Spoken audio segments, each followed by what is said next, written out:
To say Israel has the right to self-defense is like saying Captain Cook, when he planted the British flag in the Aboriginal nations of what would later become Australia, was somehow self-defense of Britain. We are not living in a situation where Israel can be defined as defending itself. It controls what goes in and comes out of Gaza. It controls the electricity in Gaza. It controls the seas of Gaza. It controls the skies of Gaza. This is not about self-defense, and it never was. You are gaslighting the entire world, and we have had enough.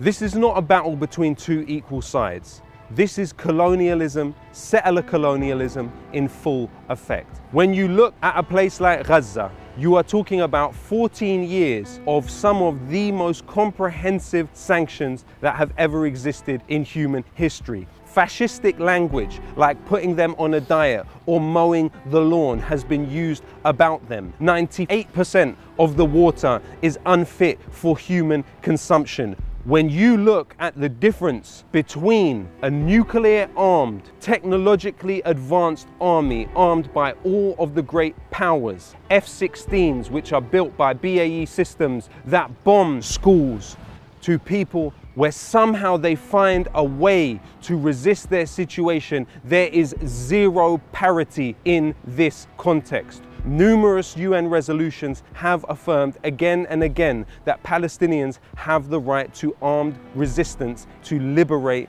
themselves from subjugation. It is not the position of those sitting on armchairs in Britain to pontificate about the types of weaponry that resistance use to defend themselves when their very system is converged, wrapped up and entwined in the military killing machine which is targeting those people. So who are these combatants that Israel needs to defend itself from? A disabled man with his pregnant wife and their 3-year-old child who died in an airstrike in a Shartet refugee camp. 7 children were killed with their mothers by an Israeli airstrike.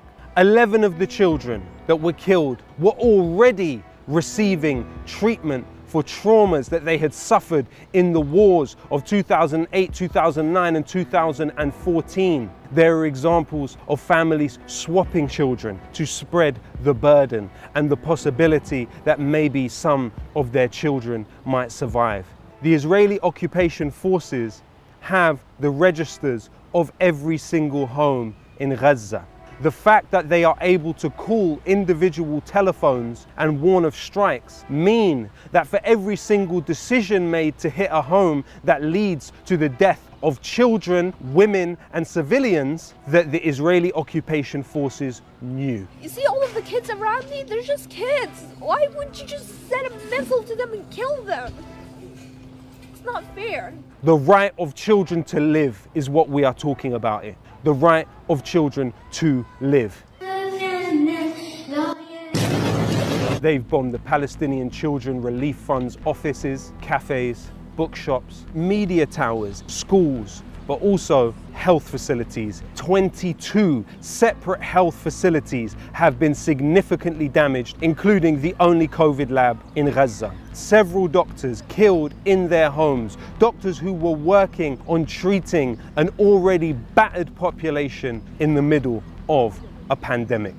It's clear that there is no parity of arms, but even if there wasn't, there's no parity of power. One side is the occupier, the other side is the occupied. One side has racist laws, the other side is subject to those racist laws. One side is able to control the freedom of movement, the other side has their freedom of movement controlled. One side is the killer and the other side is the killed. There is no equality of arms in this equation.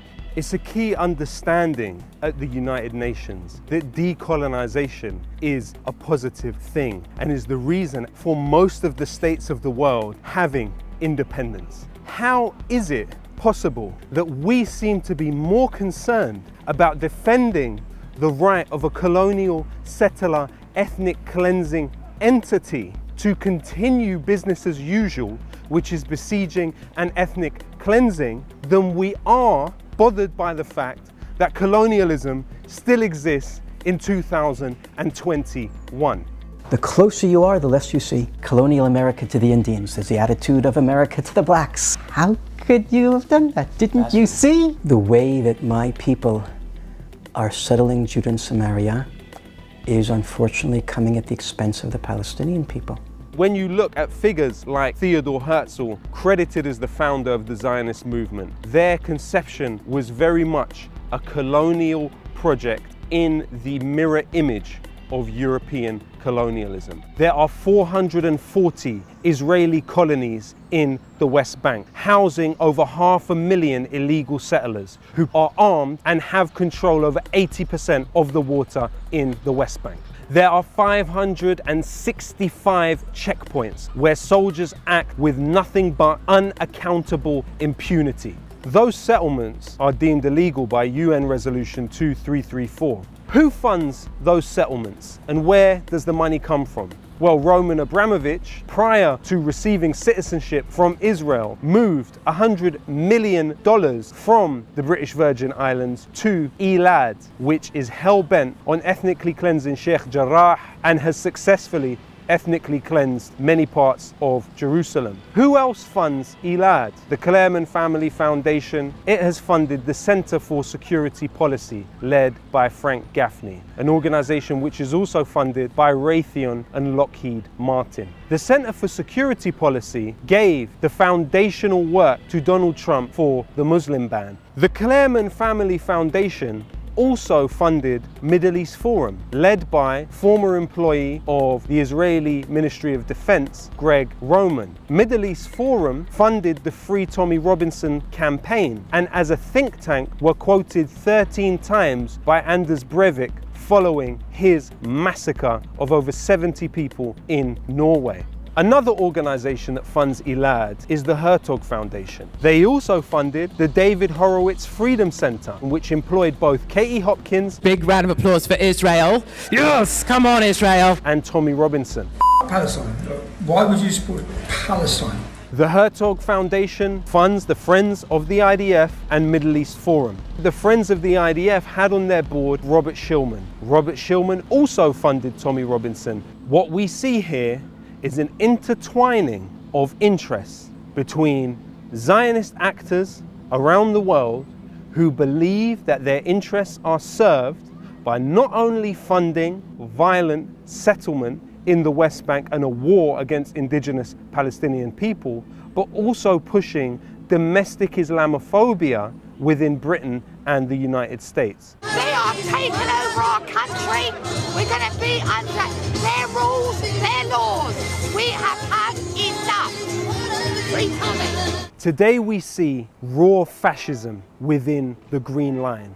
Everything is the Jews, not a single piece for other people, only for us. And we won't give anybody else, just for us. We see Palestinian homes having red X's marked on them by settlers to be revisited later and targeted. There is over 50 different laws within the state of Israel that enshrine inequality between Palestinian citizens of Israel and Jewish Israelis. We see Palestinians being lynched. But what could have more adequately articulated the inhumanity and the racism than seeing young Zionist men in Jerusalem dancing and celebrating while seeing a fire stemming from the courtyard of Al-Aqsa Mosque.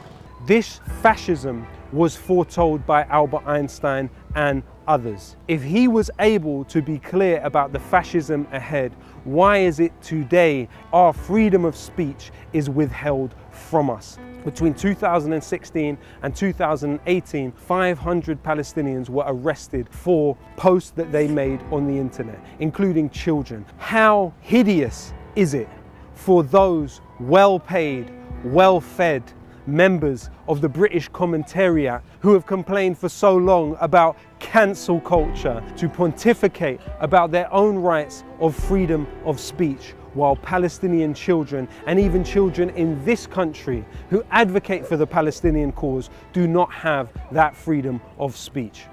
Babies and children are getting killed for no reason at all in Palestine. You've got your racist views, take them somewhere else because they're not welcome here. You have a sophisticated campaign to depict the victim as the aggressor and the aggressor as the victim. The Zionist project has necessitated a level of censorship, not only in Britain, but in Palestine and in other places around the world. Over 250 Jewish employees of Google have come out and called for anti-Zionist speech to be protected. This is where the change will come from. Not the managerial classes, not the billionaire classes. The change will come from the workers. It will come from the dock workers in Naples who have refused to put those weapons onto ships. It will come from fire brigade workers refusing to take down Palestinian activists, shutting down Elbit systems. It will come from us heeding the call of Palestinian civil society, a unified Palestine that says we will go on strike, we will be ungovernable, so we must too be ungovernable. And what about the unions? We have numerous unions in this country who passed the motion of BDS in 2010. Why is that policy not being implemented today? The musicians union in this country claims to be the first ever organized trade grouping which banned its members from going and performing in South Africa. Where is that spirit? Not only do BAE Systems, with workers who are members of unions in this country, make the components for the F-16, for the F-35, BAE Systems also are complicit and part of the building of the naval drones which buttress the siege in Gaza. No more complicity, no more cooperation, and no more collaboration with apartheid and settler colonialism in Palestine. Tell your MP, if he received money from Trevor Chin, if she received money from the Conservative Friends of Israel, if she's like Priti Patel and went on secret meetings without the knowledge of the British government, 13 secret meetings with Israeli government figures. She may have been organizing for public British money, your taxes, to be directed towards more settler colonialism. Tell them no. Hold them accountable. The buck stops here. This is where it ends. Me and my brothers are scared for each other, so we always try to be together, because if we die together, that will be the best thing, because we can still see each other when we go to heaven. People say to the Palestinians, where's your Nelson Mandela? Where's your Gandhi? Nelson Mandela made clear, it is no use for Israel to talk of peace if they still hold on Arab territories which they conquered during the Six-Day War in 1967. And Gandhi opposed Zionism. There is a myriad of people across the last 50 to 60 years who have spoken out bravely against racist discrimination and structural racism, who were absolutely clear. The Palestinians are on the right side of history. We exist at a time over the last 5 years where the elite narrative has been permanently discredited. Whether it is through the Black Lives Matter mobilizations, the Extinction Rebellion mobilizations, we are seeing a clear gap between those that decide policy and decide news and the representation of that policy, and those that are affected by that policy. We must link together all of these things, as Black Lives Matter bravely did, standing with the Palestinians. It is that type of solidarity which we must build across the world. Even after the ceasefire, don't look away. There is a unified national uprising happening, and it is our job to make that uprising international. Think about the poetic justice. Roman Abramovich, the owner of Chelsea, funding Zionist settlers. Chelsea defeated in the FA Cup final. Leicester City players celebrate on the pitch holding the Palestinian flag. Manchester United players walking down the pitch holding the Palestinian flag. People are naturally empathetic, and when they see the spectacular forms of violence that have been displayed over the last few days, it is expected that they would respond the ways they have. Well, let's remember that the continuous Nakba is full of slow and less spectacular violence. Do not look away now. Continue to organize, to educate, to learn, and to demand. We can't expect from the mainstream media real, serious coverage that is free from the manipulation of powerful actors. That's why we want you to join Double Down News now on the Patreon and make this happen. Join the future of journalism. Join Double Down News on Patreon.